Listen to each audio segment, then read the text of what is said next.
जिस इंसान को अपने जीवन कल्याण करना है ना, आत्मा का उद्धार करना है और ठाकुर जी के चरणों में प्रीत जोड़ना है, प्रेम जोड़ना है, तो एक बात है कि सबसे बड़ी चीज है मन का कंट्रोल।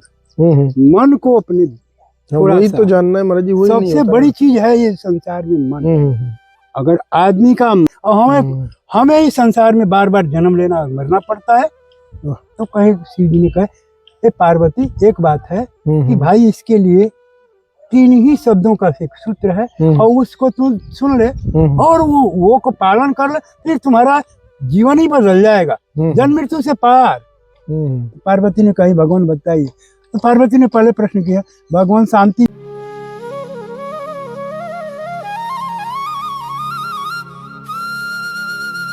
राधे राधे सभी भक्त वृंदों को ब्रज धाम से। और जैसा आप देख ही रहे हैं खूब सर्दी पड़ रही है इस समय। आज थोड़ा मौसम हल्का सा खुला था तो थोड़ी हिम्मत आई थी कि चलो संतों की ओर चलते, क्योंकि बहुत ही ज़्यादा सर्दी हो रही है इस समय। कोहरा ज़्यादा रहता है इसलिए असुविधा रहती है, सर्दी को तो देखा जाएगा। और देखो हमारे सामने ही बाबा आ रहे हैं, वीरेंद्र बाबा, उनके आज आपको दर्शन कराऊंगा।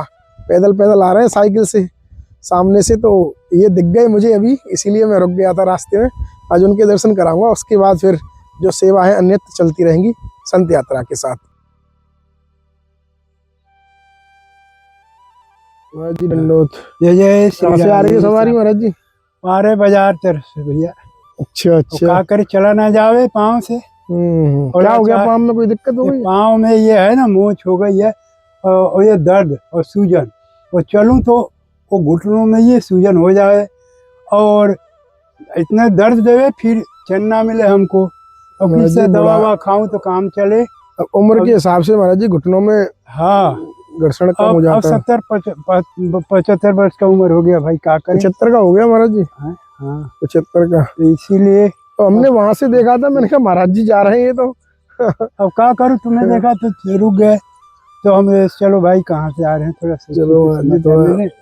तो इसीलिए हमने, भाई हमें एक निवेदन है जी महाराज। और निवेदन ये है कि भाई देखो, अब साइकिल 15 वर्ष मैंने चलाया है, कोई परेशानी नहीं थी, लेकिन 1 साल से हमें ये पैर में परेशानी आ गई, घुटनों में। अब साइकिल से भी नहीं चलाना बन रहा है, ये पैडल ना चल रहा है हमसे। अब कैसे करेंगे महाराज जी? अब ये सोच रहा हूँ पैदल चलाना जावे। बिक्की ले लो एक बिक्की, तो आप जैसे जुगाड़ बताओ तो कोई भाई जुगाड़ तुम ही बना सकते हो, हमारे बस की चीज ना है। चलो कोई प्रेमी भाई हो तो ऐसे देख लो, कोई साधन बन सके तो बढ़िया है। चलो महाराज जी कोशिश करते हैं कि कुछ साधन बन जाए तो अवश्य। राधे महाराज जी, तो अवश्य प्रयास करते हैं महाराज जी। आज मौसम थोड़ा खुला है महाराज जी, आज कई दिनों पर मौसम खुला है। क्या करे, कहर ऐसी बरस रही है ना, धूल और पाले का रोज। सर्दियों में इतनी परेशानी हो रही, जान जाओ दोनों टाइम स्नान करना पड़े। अब स्नान करने के चलते यो ठंड लेकर के और परेशानी बढ़ गई है। हाँ, और ब्रजवासियों का तो श्रद्धा प्रेम हमें बचपन से ही भाई, यहाँ हमने 25 साल से लगातार ब्रजवासियों के घर में जाना, मधुकरी रोटी लाना, मांग कर 2 रोटी खाना और भजन करना। जी अब हमारे भक्तजन जो आपको देख रहे हैं, चलो उसकी सेवा करेंगे, कुछ बाड़ी उनके लिए, उनके जीवन में चरितार्थ के लिए कृपा करेंगे तो बड़ी कृपा रहेगी। और अब तो देखो भाई, अब ये बात कहने की बात ना है जी, संसार में अब अंतिम समय बुढ़ापा एक ऐसी चीज है, एक कड़वा सत्य है जी, कि इसको आदमी छुपा नहीं सकता है, नहीं छुपा सकते, नहीं छुपा सकता, और सबको आनी है, सबको आना है। और जवानी में तो जवानी अंधा बनाती है, समझ में नहीं आता है, पर बुढ़ापा आते ही है ना, आदमी को धीरे धीरे सब असर करने लगता है। आंखें रोशनी कम दिखाने लगती है, पैर जवाब देने लगता है, और सारे शरीर शिथिल होने लगते हैं। उस अवस्था में सहारों की जरूरत पड़ती है। बिल्कुल बिल्कुल। और बुढ़ापे में जो कोई भी सहारा देता है, किसी भी है ना, भक्त हो, संत हो, है ना, बूढ़े बुजुर्ग हो, तो उनको देखो, राधा रानी हम कहते हैं कि राधा रानी या ठाकुर जी है ना, उन दुखियों को जो सेवा करता है उनको साक्षात है ना, उनके जो भी संकट होते हैं उनकी मदद करती है। बिल्कुल, क्योंकि संतों की वाणी हम्म, स्वयं ठाकुर जी राधा रानी सुनती है। हम्म, तो इसीलिए कहते हैं कि भाई यह उम्र में तो जहाँ तक हो सके आदमी, है ना, कोई कोई अगर सेवा करता है तो बहुत बड़ा। जब संतों की कृपा होती है तो ठाकुर जी को कहना ही नहीं है, संत ही भगवंत होते हैं, और भगवंत संत से बड़ा कोई दुनिया में नहीं है ना। बिल्कुल महाराज जी। इसीलिए जीवन में अगर किसी को अगर अपने तकदीर को खोलना है, अपने भाग्य को जगाना है और अपने पुण्य आत्मा को अपने रक्षा करनी है, आत्म कल्याण करना है, तो उसके लिए जरूरी है कोई भी हाल से है ना जीव की सेवा करे। परमार्थ सबसे बड़ा धन है, परमार्थ सबसे बड़ा परमार्थ। और परमार्थ में कोई भी एक रोगी है, एक वृद्ध है, एक दुखिया है भोजन के लिए, कपड़ा के लिए, बस देखिए इतना ब्रज में हम देखते हैं, अब तो कहना नहीं है, इतनी लोग आते हैं बाहर से, इतनी सेवा करते हैं, और कि कुटिया में जाकर महात्माओं के पास पूछे महाराज जी क्या चाहिए, क्या कमी है, आटा चावल दाल साग सब्जी और रुपए पैसे जो कुछ होता है, दवा से दारू से, तो ये सुविधा जो है संतों को जन लोग देते हैं, जिसके चलते उनका जीवन है ना, जो दूसरे की सेवा करते हैं वो भगवान की सेवा करते हैं। महाराज जी ये बताओ कि इतने, जैसा आपने अभी बोला कि ब्रज में इतने भक्त आते हैं, यहाँ भीड़ रहती है, लेकिन उसके बाद भी ये मंदिर परिक्रमा दर्शन करने के बाद, वो प्रश्न मैंने शायद पहले भी पूछा होगा आपसे, लेकिन ये भक्तों का ही प्रश्न रहता है बार बार, भैया इतना करने के बाद भी हमारा मन तो स्थिर नहीं हो पाता है, मन उस भगवत नाम में नहीं लग पाता है, चित्त हमारा नहीं लग पाता। सही बात। उसके पीछे क्या कारण रहता है? कारण ये देखो, हम बार बार बताता हूँ, बार बार कई बार कहा हूँ, है ना, जिस इंसान को अपने जीवन कल्याण करना है ना, आत्मा का उद्धार करना है और ठाकुर जी के चरणों में प्रीत जोड़ना है, प्रेम जोड़ना है, तो एक बात है कि सबसे बड़ी चीज है मन का कंट्रोल। मन को अपने वही तो जानना है महाराज जी, वही सबसे बड़ी चीज है ये संसार में मन। अगर आदमी का मन अगर अपने बस में हो जाए तो सबसे बड़ा ये घोड़ा है। और शैतान भी है, शैतान देखो ऐसा शैतान है जाकर गड्ढे में डाल देता है, नरकों में सड़ रहा है जी, उल्टे सीधे कर्म कराता है, उल्टे सीधे कर्म जहाँ बने कि अब गए गड्ढे में, नरकवासी हुए। हम तुम आपका क्या है, हम तुम लोग क्यों फंसे हैं संसार में? हम लोग फंसने वाले नहीं हैं, हम लोग पास इतनी शक्ति है, लेकिन अपने कर्मों के ही परिणाम से हम फंसे हुए हैं संसार में, क्योंकि हमारे कर्म ही ऐसे हुए हैं पहले से कि हम अपने कर्मों का सुधार आज तक नहीं किया। और ये कर्मों को करने वाला मन है, अब मन आपका मालिक है, और मालिक जो है गद्दी पर बैठा हुआ है, तो कभी आपको चैन से नहीं, ये शांति से रहने दे। शैतान है, इस शैतान को मैं बार बार कहता हूँ, इस शैतान को कंट्रोल करो, और कंट्रोल करने के लिए कुछ उपाय है हमारे पास, जो हर साधकों को बताता हूँ, हर लोगों को बताता हूँ। जैसे महाराज जी कोई एक उपाय जैसे है हमारे पास ये उपाय है कि मन को जब स्थिर करना हो, है ना, तो सबसे बड़ा है कि मौन, चुप, शांति। जब शांति कब आती है? जब आंखें बंद करते हैं, आंखें बंद करके कहीं एकांत जगह पे हम, है ना, और जब अपने मन के ऊपर सोचते हैं और आंखें बंद करके देखते हैं ना, तो देखने की एक ऐसी भीतर में एक दृष्टि, एक नजरिया ऐसी है, वो आंखें बंद करके बैठने पर वो अंदर की आंख, समझ की आंख, जिस चेतना कहते हैं, वो खुलती है। और जब खुलती है, जब हम मौन होते हैं तब, और मौन की दशा में नेत्र खुलती है, तभी उसी वो जो शक्ति है हमारी अंतर की, वो जागती है, जिससे मन कंट्रोल में आता है, बस में आता है। कुछ लोगों ने तो सांस विधि से बताया है ये साधन के द्वारा, कि सांस हम जैसे आंख बंद करें और अपने मन को देखें, तो सांस दिखते दिखते दिखते दिखते ये मन जहाँ सांस हमारा पर नजर गई, वही मन ठहराव लेने लगता है। हमारा मन क्या है? हमारी इच्छाएं हैं, हमारे विचार हैं, हमारी भावनाएं हैं। बिल्कुल। हमारी इच्छा भावनाएं हैं तो हमारे गलत की ओर बह रही हैं, पानी की धारा की तरह गलत की ओर बह रही हैं, तो गलत परिणाम हो रहा है। ये तो ऐसी खेती है जैसे हम जैसे बोते हैं वैसे फसल काटते हैं। ये कर्मों की खेती है। बिल्कुल और कर्मों की खेती है, जो आदमी कर्म कर देता है उसका परिणाम फल निश्चित है। तो हम तो ये कहते हैं कि ऐसा कर्म ही ना करो तू जिससे, है ना, हमें अधोगति में जाना पड़े, हमें इस नरक में भोगना पड़े।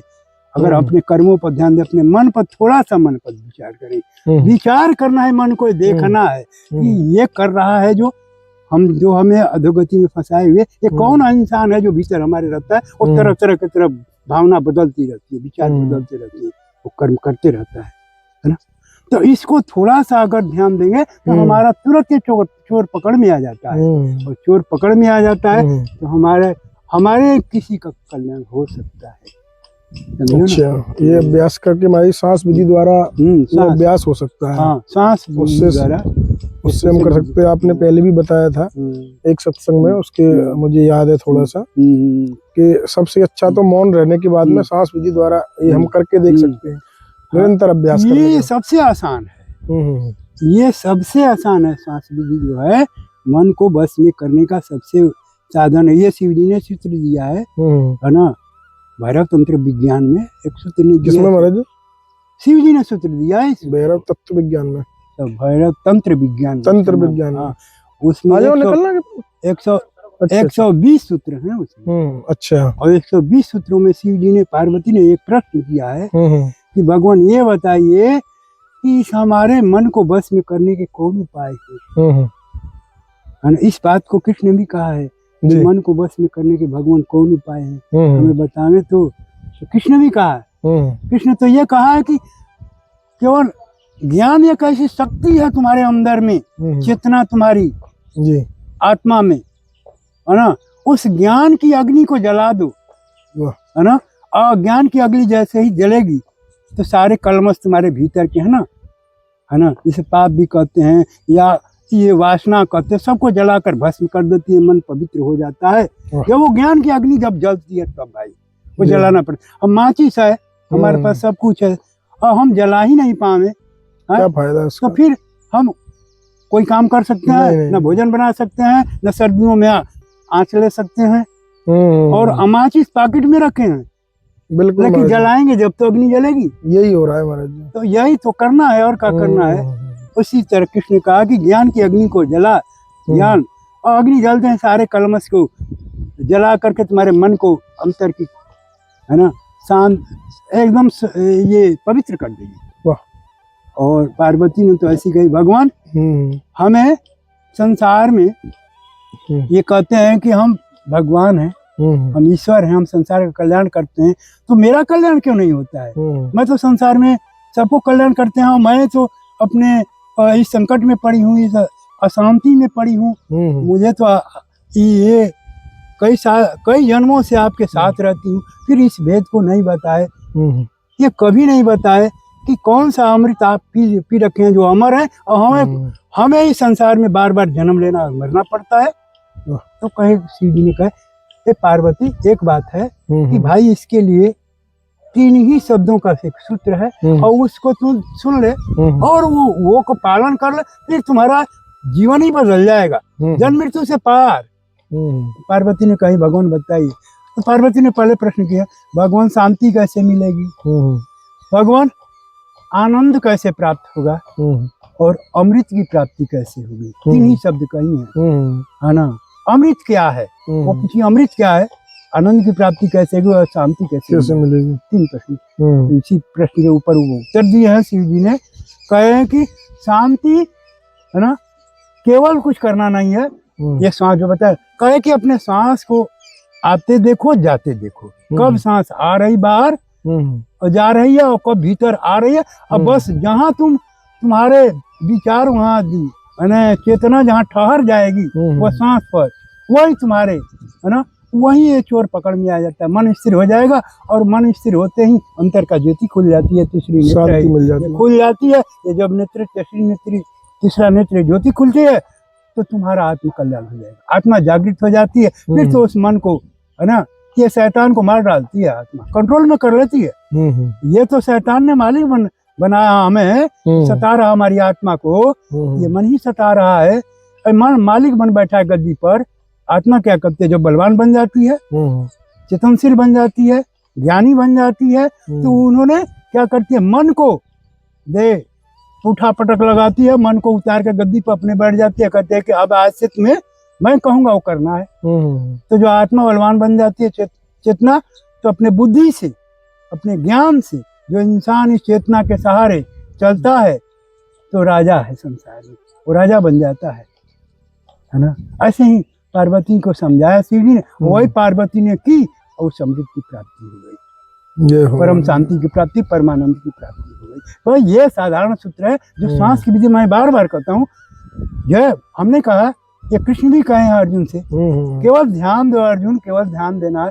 और बुद्ध भी कहे कि विपासना योग है जो श्वास के ऊपर है, और शिव जी ने भी यही बात कहा। तो सांस ही एक ऐसी उपाय जिससे मन में कंट्रोल हो सकता है मन, और मन को कंट्रोल करते ही हमारा जीवन उद्धार हो जाएगा। साधारण सूत्र है ये भैया। जय हो महाराज जी, बहुत कृपा की महाराज जी, आपका समय भी ले लिया, खड़े खड़े अब चलो क्या करें, रास्ते में मुलाकात हो गई। अरे तूने प्रश्न कर दिया, तुम्हें बताना पड़ेगा। नहीं बहुत कृपा कर रहे हैं। अब क्यों, हम लोगों के पास जो है अमृत है, तो अमृत काय के लिए होता है? अरे किसी को मर रहा है भाई, पिलाओ और जिला दो, वो भी हमारे ही समान अमर हो जाए संसार में। क्यों मरेगा? क्यों जन्म मृत्यु के चक्कर में उस भय और संकट में पड़कर के जीवन जन्मों जन्मों से भटक रहा है संसार। बड़ी कृपा की महाराज जी आपने, और आपने महाराज जी की सुनी दिव्यवाणी संत यात्रा के साथ। महाराज जी बार बार कृपा कर देते हैं दास के ऊपर, और हमें भी अब आज्ञा दें। आज थोड़ा सा मौसम थोड़ा सा खुला है यहाँ पर, नहीं तो सर्दी की वजह से वीडियो आने में भी विलम्ब हो रहा है, क्योंकि बहुत ज्यादा कोहरा रहता है। और हम भी मिलते हैं ऐसे ही दुर्लभ संत दर्शन के साथ, सिर्फ संत यात्रा पर। राधे राधे, जय जय श्री राधे।